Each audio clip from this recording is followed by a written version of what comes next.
Hey everybody, what is up? Welcome back to Final Trade. We're going to take our final look at pre-release sales of Fallout collector boxes on TCG Player.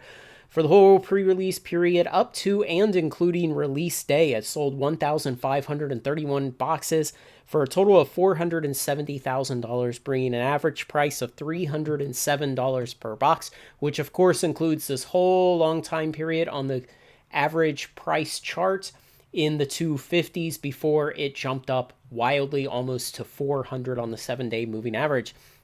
If you go out and look today, it's at 385 on TCG Player, and of course WotC released a bunch onto Amazon to sale at 325 in the days before release. What to compare this against? Of course, first we're going to go with our other universes beyond collector boxes that we have. The purple line of the original Lord of the Ring collector box from summer of 2023. It did very well back when it had the 1-of-1 ring in it. The blue line of Fallout that we're discussing here. The yellow line of Doctor Who, and the red line of Lord of the Rings Special Edition. And now, nothing on this chart of cumulative spin is particularly surprising to me when you think about the individual IPs and what they're basically, how well they should overlap with Magic's normal customer base. Well, Lord of the Rings is probably the best product IP crossover you will ever get with Magic the Gathering, where Doctor Who is a pretty poor crossover. It's mostly a British phenomena, and it's suffered in the last several years from just very poor reception by its core audience. So it's not surprising to me to see that yellow line of Doctor Who is down here well below Fallout, and the purple line of the original Lord of the Ring collector boxes is way, way above.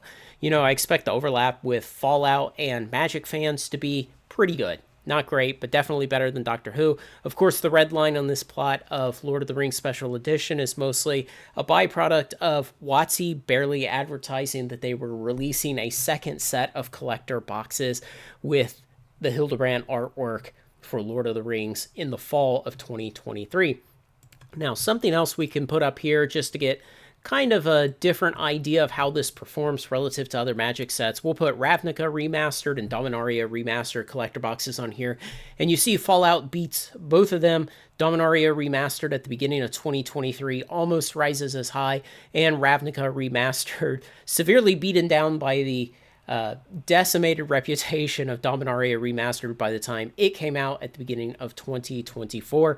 And finally, I will throw our last two Masters products up here just to see where those lie. So again, the blue line of Fallout collector boxes, the red line of Commander Masters collector boxes, and the yellow line of Double Masters 2022 collector boxes. So you can kind of get a relative idea of where this stands against other types of Magic products. I guess on that note, we will just briefly throw Phyrexia up here so we can see against the best performing standard set of all of Magic history, the collector boxes, and Phyrexia just barely beats out Fallout.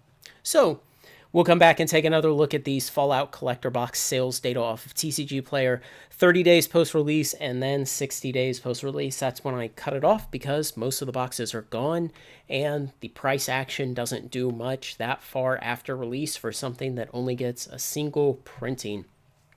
Let me know what you think, guys. Questions you have, comments, anything else. Thanks to everyone who makes this content possible, especially my very generous supporters on Patreon. Like, comment, share, and subscribe, and join me on Final Trade.